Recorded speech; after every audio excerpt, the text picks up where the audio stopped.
welcome to the Great Detectives of Old Time Radio. From Boise, Idaho, this is your host, Adam Graham. If you have a comment, send it to me, box13@greatdetectives.net. Follow us on Twitter at Radio Detectives and become one of our friends on Facebook. Facebook.com/Radio Detectives. Before we do get started, I do want to encourage you, if you've not already, to pick up your copy of Slime Incorporated. It's my first ever detective novel, and style mixes some elements of classic detective fiction with a thoroughly modern feel. It is available as an ebook, an audiobook, or as a paperback. You can view all of my books, ebooks, and audiobooks at store.greatdetectives.net. All right, well, now it's time for today's episode of Nick Carter. The original air date, September 5th, 1948, and the title is The Case of the Quiet Roommate. Post-war Old Dutch Cleanser, famous for chasing dirt, presents Nick Carter, famous for chasing crime.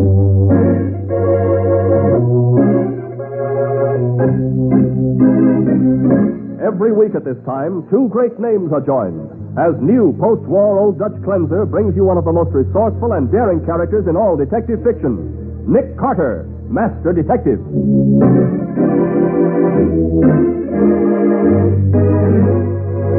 Nick, are you going to break into this apartment? I don't have to, Patsy. Sally gave me her key. Oh, gee, you think of everything, don't you? I try to.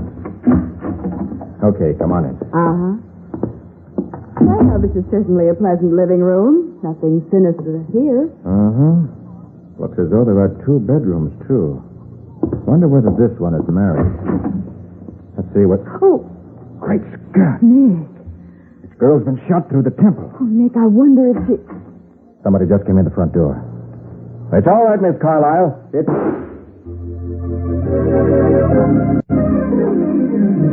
And now, the case of the quiet roommate. Today's adventure starring Lon Clark as Nick Carter.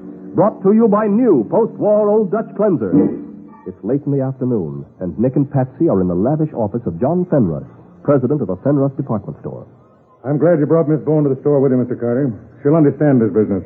You said you were being annoyed by a blackmailer, Mr. Fenruss. Precisely. The girl who worked here until last Saturday night is trying to shake me down for a lot of money. You were involved with her? Of course not. Nothing of the sort. Then what's the trouble? Our fashion designs are being stolen. Oh, you mean that the clothes sold in the Fenruss store are exclusive? A great many of them are, Miss Bowen.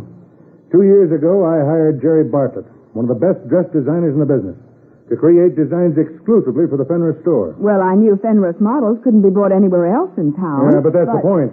They can be now. Oh? The cut-rate stores have our exclusive styles at marked-down prices before we even put them on sale here. That can't be very profitable. Profitable? We've lost a fortune. And this girl says she knows how our fashions are being pirated and who's responsible for it. And she won't tell you who it is? Tell me. She has the gall to ask $2,500 for the information. Then you want me to find out who's stealing your design? No. I want you to force Mary Danville to give me that information. Without paying for it, you mean? I have a right to know. And it's her duty to tell me without blackmailing me. I want you to scare her. Scaring girls is out of my line, Mr. Fenruss. You want me to investigate your problem? Oh, so you want to run up a lot of investigating fees, do you? Well, I won't fall for it. I'm not asking you to fall for anything. I'm responsible to the board of directors for every dollar I spend. It isn't my money. It's your store, isn't it? Well, it was my father's store. Now it belongs to a great many people. And they expect me to show a profit. I can't throw money away on detectives. Well, it's probably just as well, Mr. Fenruss. I don't think I'd enjoy working for you anyway. Mr. Carter, if my secretary were here, I'd have her show you out. Oh, we can find our way out. Come on, Patsy. With pleasure.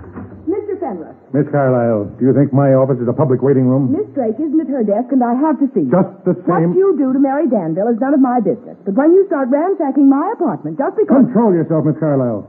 I've done no such thing. Then if you didn't do it, you hired someone to. Your accusations are in particularly bad taste in front of outsiders, Miss Carlyle. Oh, don't worry about us, Mr. Fenruss. This young lady's outburst hasn't changed my opinion of you a bit. I think I'd like to talk to Miss Carlyle privately, though. I forbid it. Oh, you do? I certainly do. This man's a detective, Miss Carlyle. Fine. Mr. Detective, if you'll come down to the Fenruss exclusive shop, I'd like very much to talk to you privately.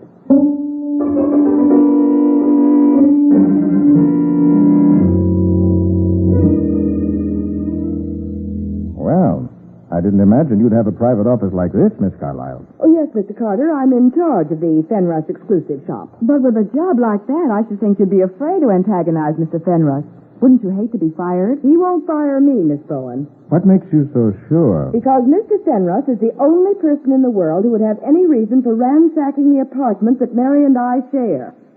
He wants the information Mary has. Do you have it too, Miss Carlyle? No. But if I did, I'd do exactly what she's doing. I'd make him pay for it.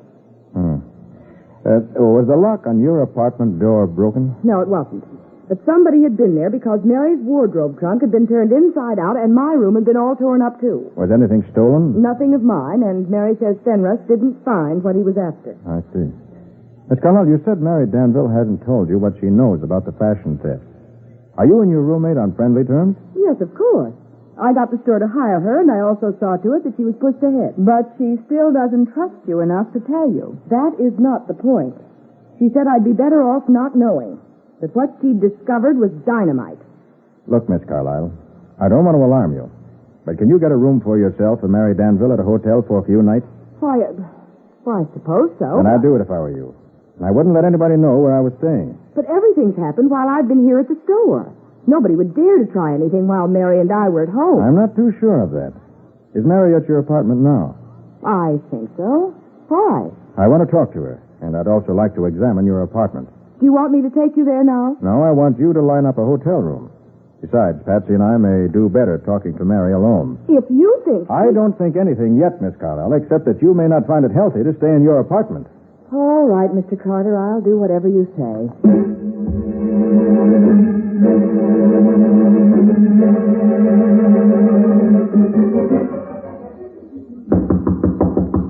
I can hear somebody in there, Nick. Maybe she's afraid to open the door. Miss Danville, Sally Carlyle sent us. I'm Nick Carter, a private investigator.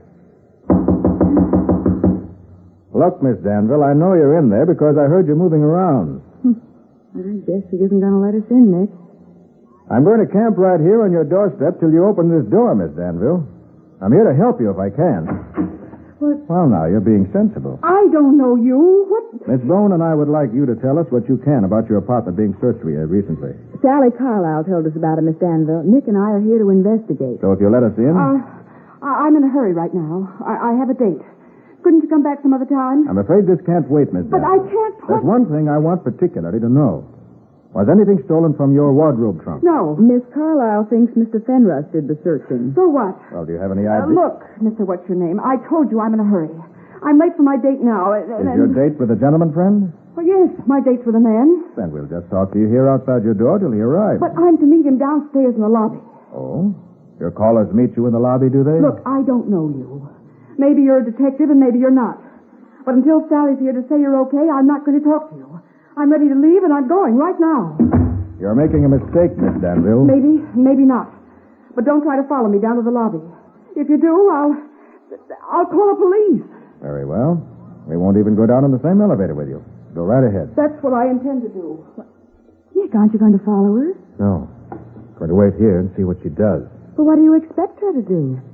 Patsy, if you were Miss Danville, would you leave two strangers standing in front of your door after a conversation like the one we've just had? Well, that all depends. Depends nothing. You'd meet your boyfriend in the lobby and then get right back up here to see what's going on. Well, if you ask me, I don't think she has a date. You don't? No. And if she did, it wasn't with a man. Well, why do you say that? Well, she didn't powder her nose and it was shiny. And her lipstick wasn't on straight. No, Nick. I have a feeling she just wanted to get away from this apartment as fast as she could. Maybe you're right. Come on, let's get inside and see what was bothering her. What? Oh, Nick, you aren't going to break into that apartment, are you? Don't have to. Sally Carlyle gave me her key. Oh, gee, you think of everything, don't you? That's right, dear. All right, come on. Right. Well, it's certainly a pleasant living room. Nothing sinister here. Mm-hmm. Looks as though there were two bedrooms. Wonder which one is Mary Danville. Well, not this one. At least I wouldn't think so. Why not? Because the picture's on the vanity, and you'd hardly have your own picture in your room. Good girl. So Mary Danville's room must be the other one. Of course. Well, let's see what's there. Great Scott! Nick, no wonder Mary wanted to get away. She's gone on the floor. She's been shot through the temple. Nick, do you suppose... Quiet. Somebody just came in the front door. Let's listen. Maybe we can hear something. Okay. Who's that? Who is it? You wait here, Sally. No, Jerry, don't. Let's get out of here and call the police. Nonsense. Whoever you are, come on out or I'll shoot. It's all right, Miss Carlyle. It's Oh, Jerry, you fool. That's the detective. Oh, Mr. Carter, are you hurt? not a bit, Miss Carlyle, but tell your trigger-happy friend to quit pointing that revolver at me. Oh, I'm sorry, old fellow, but I was nervous. After what's been happening here, It's good most people can't hit anything with a revolver. This is Jerry Bartlett, our fashion designer, Nick Carter, and his secretary, Miss Bowen. How do you do? I'm awfully sorry I frightened you, but I was... I thought I told you not to come back here, Miss Carlyle. I know, but I got to thinking about Mary Danville, and... Well, if it was dangerous for me to be here, it was dangerous for her, too. So I came up to get her. But she just left a few minutes ago. Oh, I see. Oh, well, in that case, Jerry, I suppose we might as well leave, too. Right. Just a minute, Miss Carlyle. Did you see your roommate in the lobby just now? In the lobby? No. Well, there's somebody else in this apartment. In one of the bedrooms. You mean you've caught our mysterious visitor? Oh, that's wonderful. But who is... Suppose you take a look. That's a good idea. Oh, no. No. Recognize her, Miss Carlyle? Of course we recognize her. But that's Mary Danville. What? You mean this murdered girl is your roommate? Yes. Oh, but why would anyone... Mr. Carter, you've got to catch her murderer. You've got to. I think I did catch her murderer, Miss Carlyle. But I let her get away.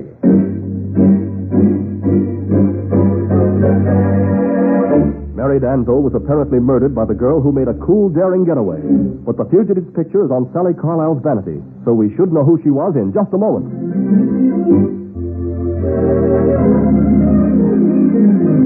Now back to The Case of the Quiet Roommate. Today's adventure with Nick Carter, brought to you by new post-war Old Dutch Cleanser. The scene is Sally Carlisle's bedroom, and Nick stares grimly at the photograph he's removed from Sally's dressing table.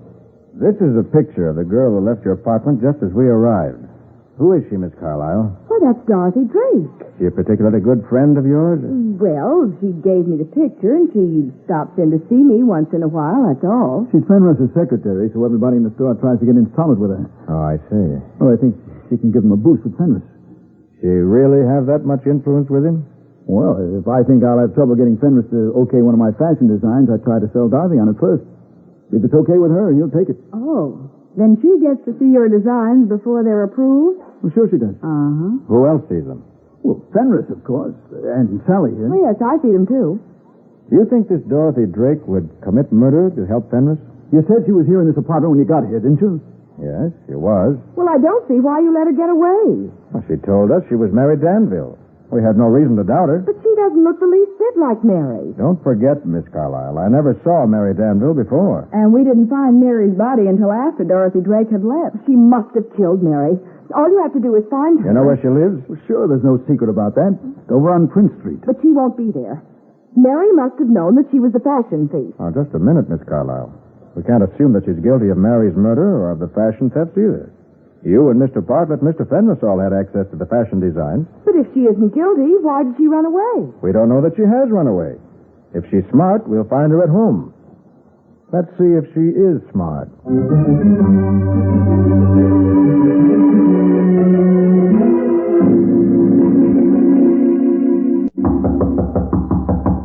All right, come in.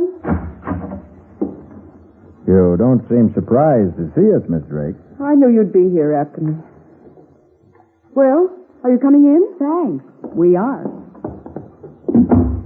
I suppose you found Mary's body? We did. And I suppose you expect me to say I didn't kill her? Naturally. And I suppose you won't believe me when I do. Well, you lied to us at Sally Carlisle's apartment. Of course I lied. I was frightened. I just found Mary's body. You mean she was dead when you went into her apartment? Yes, she was. And how did you get in? I had a key. Where'd you get it? That's none of your business. Solving murders is my business, Miss Drake, and unless you give me some straight answers, I'm going to escort you down to headquarters. I wouldn't try that if I were you. Why not? I'll sue you for false arrest, and I'll collect. You seem pretty sure of yourself. You'll find out how sure I am if you try to make trouble for me. You think Mr. Fenris will back you up, huh? I wouldn't count on that if I were you. No? Look, if you're going to take that attitude, Miss Drake, I'll have to show you I'm not bluffing. Come on. Come on where? To headquarters. Where do you think? Now, look, you can't I certainly can.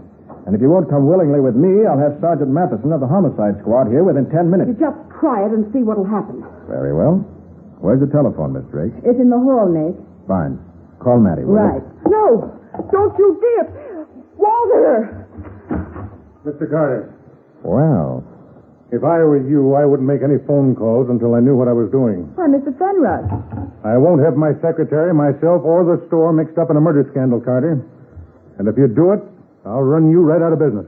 what are you doing here, Fenris? He came because I called him as soon as I got away from Mary Danville's apartment. Okay, now that we're back to that, Miss Drake, I still want to know why you went there. She was following orders, Carter. Your orders? Naturally. I was entitled to the information the Danville girl said she had, and I was going to get it. Even if you had to steal it. Her attempt to extort money from me was outside the law. You have to fight fire with fire. So you gave Miss Drake the key to Miss Danville's apartment. I did. Why did you get it? We have a key shop in the basement of our store. I borrowed Sally Carlisle's key from her locker long enough to have a duplicate made. Did you borrow it with Sally's permission? I told you, you have to I fight... know, you have to fight fire with fire. Okay, so you had Miss Drake sneak into Miss Danville's apartment. What was she supposed to steal? Mary Danville claimed she had a package of correspondence that proved the identity of the fashion thief. I wanted it. Hey, wait a minute. Wait a minute. You say you sent your secretary to get the letters Mary Danville had? I did. But before she'd had any chance to let you know whether she got them or not, you called me and asked me to get them. Does that make sense? It makes a lot of sense. I had no intention of hiring you. From what I'd heard about you, I was quite sure you wouldn't take the job. Suppose I'd said I would. I'd have found some excuse for not hiring you. Then why did you call me? That's really very simple, Carter. If Miss Drake had been successful in getting those letters, Mary Danville would have immediately accused me of having her apartment burglarized. But I would have been in a position to deny it. How? I could have proved that I was trying to hire a detective to get the letters for me at the very time somebody else was actually getting them. Very clever, Fenris. And now you put your secretary right on the spot. He has not. I was... You were in the apartment with Mary Danville's body when we found you, Miss Drake, and you admit why you were there. But that doesn't mean By the that way, did you get the letters? No. When I saw Mary's body, I didn't even stop to look for them. I think perhaps you did. What? I think perhaps you found them and didn't want Mr. Fenris to know you found them. You're accusing Miss Drake of being the fashion thief, and that's preposterous. Mary Danville's murder is preposterous too, Fenris, but it happened. Just the same... Did anybody else, except Miss Drake, check out at the store just before the murder? Yes. Sally Carlisle took an extra hour at lunchtime because she said she was nervous about her apartment and wanted to go home to check things. How about Jerry Bartlett? Say, I remember now. What? He came in while you were out, Mr. Fenris, and said he wanted an hour off to attend to some personal business, and I told him it would be all right. So nobody's eliminated. Well, looks as though our first job is to find those letters. But where are you going to look for them? I don't know, Mr. Fenris, but I'm going to start looking just the same. And when I get any information, you can be sure I'll let you know.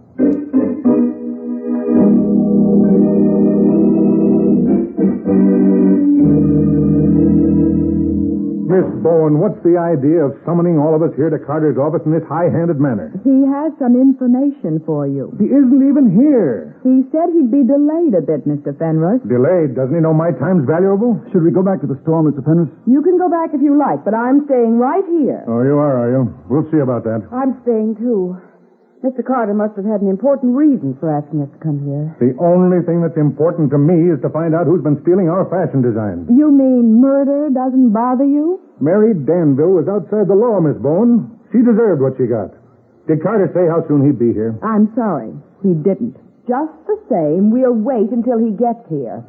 All of us.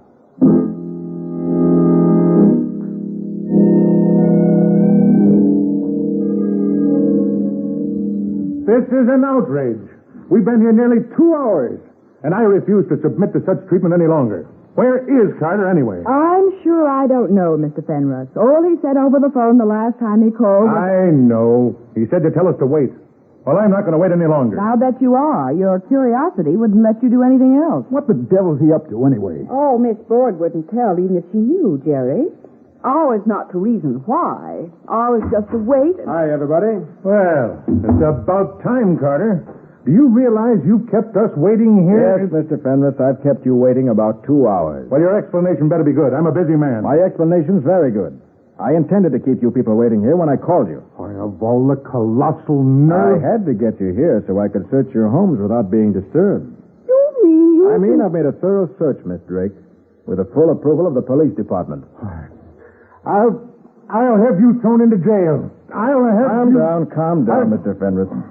You said the proper way to fight fire was with fire, remember? I confound you. You were interested in results, Fenris. Well, I've got results right here in this package. What's in it? The letters that cost Mary Danville her life, all ready to be turned over to the police. Have you read them?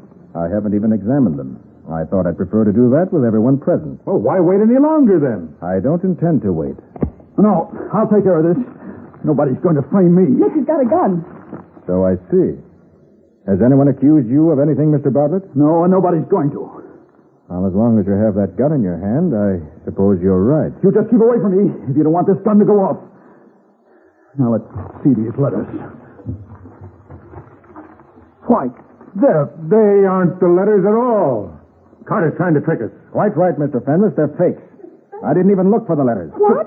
you didn't look for them. No, I didn't. Mr. Fenris, how did you know these letters are fakes? Why? You said you'd never seen the letters, and yet you know at once these aren't genuine. How about that? Carter, are you accusing me of something? Yes.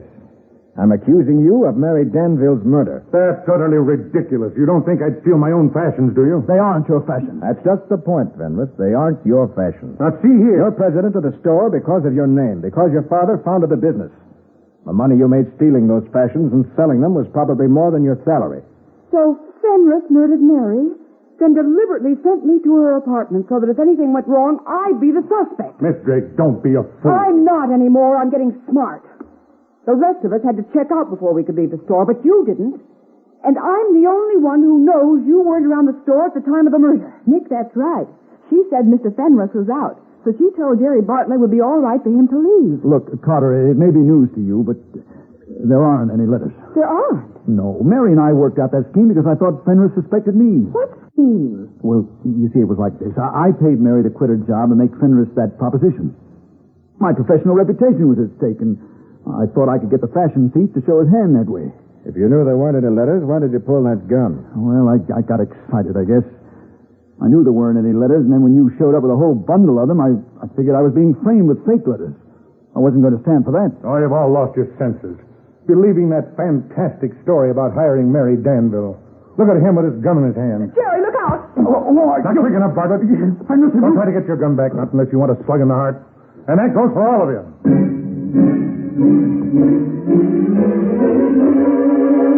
Mr. Fenris, covering the group with the revolver he grabbed from Bartlett, edges his way toward the door of Nick Carter's office.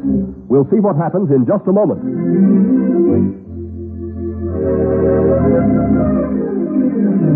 And now for the conclusion of The Case of the Quiet Roommate. Today's adventure with Nick Carter, brought to you by new post-war Old Dutch Cleanser. Mr. Fenris, revolver in one hand, reaches for the door of Nick's office with the other. So you thought Mary Danville knew you'd been selling those fashion designs, huh, Fenris? And that's why you killed her. Yes. I thought she was all set to blackmail me for the rest of my life. It's Bartlett's fault that I killed her. Why, you can't hang the blame on me, Fenris. And you can't leave this office either. Try to stop me. See what happens to you. I have a trick lock on the door to prevent just such things. But, Nick... I snapped the secret catch when I came into the room. You will never be able to find it, Fenris. Thanks for telling me, Carter. In that case, I'll let you find it for me. Oh, no dice. You don't have any choice. Get over here and open this door, or I'll blow your head off. Well, I mean it. okay. I guess you got me. Get it open. And be quick about it. All right. Take it easy, Fenris. I can't be quick about it. First you twist the door handle slightly to the left like this, and a full turn to the right like this. Don't try any funny business, Carter. I'm right behind you. And I'm ready to pull the trigger if I have to. I'm sure you are. Now you turn the doorknob to the left again. And open it. Wait, give me the gun, Fenner. Give it to me before I break your arm. Trick me. You slam the door into me. And I'm going to slam my left fist right into your face if you don't drop that gun. You... All right. I've got it, Carter. all right, good. Hold on to it this time. I didn't want to kill Mary Danville. I thought I had to do it. I'm sorry I can't sympathize with you. You tricked me, Carter. How did you know? I didn't know, Fenris. Didn't have any idea of who was guilty. But you remember what I said about guilty people running away? But... That's why I arranged this meeting, to give the murderer a chance to try to run away. And it worked. But if there weren't any letters, Nick, if Mary Danville didn't have any letters... There were letters, Patsy. But she didn't have them. The letters were from Fenris to the people who bought the fashion designs from him. Yes. They wouldn't buy unless I gave them something to put them in the clear in case the store ever brought any suits against them. I thought you got hold of those letters in some way. But you acted as though you thought I was double-crossing you. Why, you had me half crazy. I had to accuse someone, didn't I? And you're still trying to justify yourself, aren't you? The store should have been mine. I only got a small part of what I deserved. Well, starting right now, Fenris, you're going to get more than a small part of what you deserve. You're going to get the works.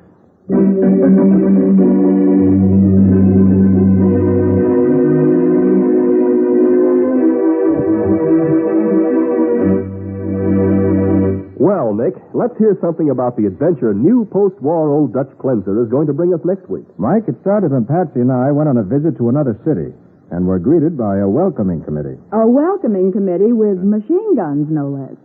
See, I went there to look for a gangster, but I spent most of my time looking for Patsy. You see, Mike, I found the gangster first, and I was sorry I ever did, believe me. Yeah, Patsy pretended to be a gun moll. She played the part entirely too well for her own safety. It sounds as though we're in for an exciting half hour, Nick. What do you call this adventure? I call it The Case of the Great Impersonation.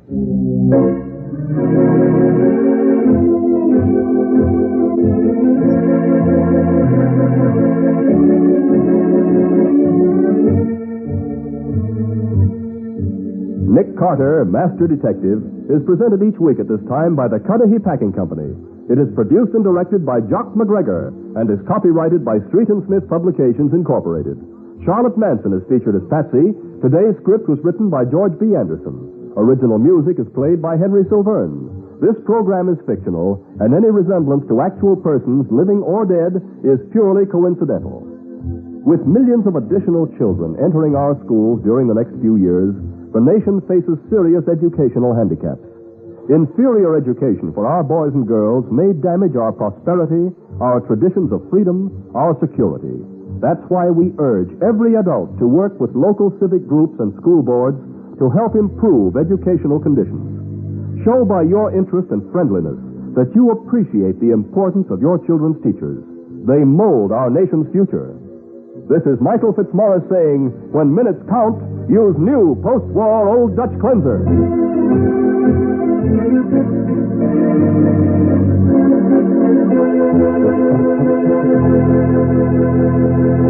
This is the Mutual Broadcasting System.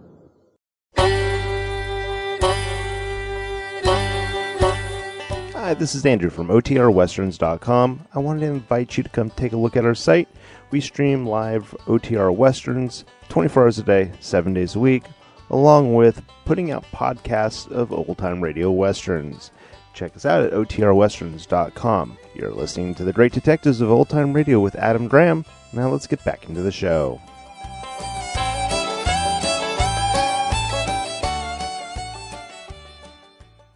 Welcome back. Well, the first time the villain came into the piece, I thought he probably whatever's bad in this piece did it, but dismissed that idea as they wouldn't go with somebody so obvious. But this time at least we got to see the most mean character in the story just get his comeuppance. And we did have a couple of clues. First, his reaction about the request for payment wasn't really rational. And then I guess the other thing was it was brought home that he didn't actually own the store. So those were our clues. Hope they helped. All right, well, listener comments and feedback, and some comments regarding what I discussed in episode 1702, Danger Dr. Danfield. Your brief rant today on Danger Dr. Danfield was just hilarious. Had me laughing out loud. Your earlier reference to the show prompted me to listen to an episode a while back, and I could not agree more. I was not aware that every episode somehow survived, with many great shows have so many missing episodes. I wonder if anyone has ever contacted Clear Channel about what they might have in all the stations they own, 800. In answer to your question, the first question, regarding Clear Channel, they really, whatever problems are around with old-time radio archiving, Clear Channel really doesn't have much to do with it. The company didn't even come into existence until 1972. And the big problem is that radio stations disposed of transcription discs, which were basically seen as outdated technology for old programs. And so I would be very surprised if there are any commercial radio stations that have old-time radio transcription discs.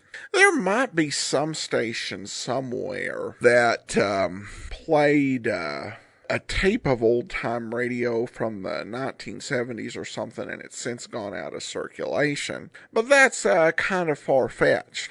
The big discoveries in terms of old-time radio programs have come from private collectors and also armed forces radio service discs that are in various locations. And the greatest treasure trove of uncirculated radio programs are among private collectors that really do have a somewhat eccentric view of what proper OTR listening is. I've heard of some who believe that if a program is on a transcription disc, the only appropriate way to listen to it is on a transcription disc.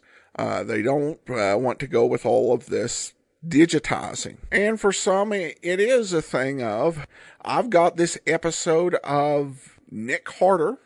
Nobody else has a copy. I'm the only man on earth who can listen to this episode of Nick Carter, and as long as I keep it in my collection, it's going to stay that way. Not a view I would choose to take or applaud, but they've got the disc, and that's their story. In terms of seriously, why Danger Dr. Danfield managed to survive, it's because someone decided that not only should this be broadcast over the ABC network, it ought to be syndicated to radio stations across the country, which led to a lot more disc being produced than for your typical ABC program. And so there were more discs for people to find. And that's the key thing with a lot of these series. It's how many discs were put out there? Because most transcription discs for old-time radio programs were destroyed,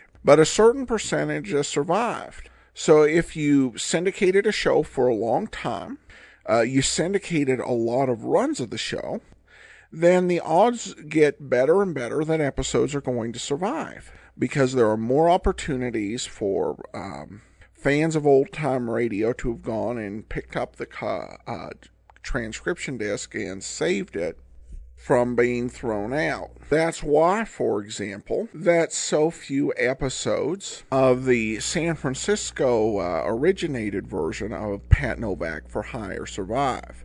1 episode with Jack Webb and 4 with Ben Morris. And the same with Candy Matson. These shows were big in San Francisco. They were transcribed to a few local stations, but unfortunately the vast majority of the disc just did not survive. So that's really the big factor that goes into this. I just wish that somebody at ABC had decided to syndicate another show. But at any rate, that will do it for today. We will be back tomorrow with yours truly, Johnny Dollar. Join us again next Thursday for Nick Carter. In the meantime, send your comments to box13 at greatdetectives.net. Follow us on Twitter at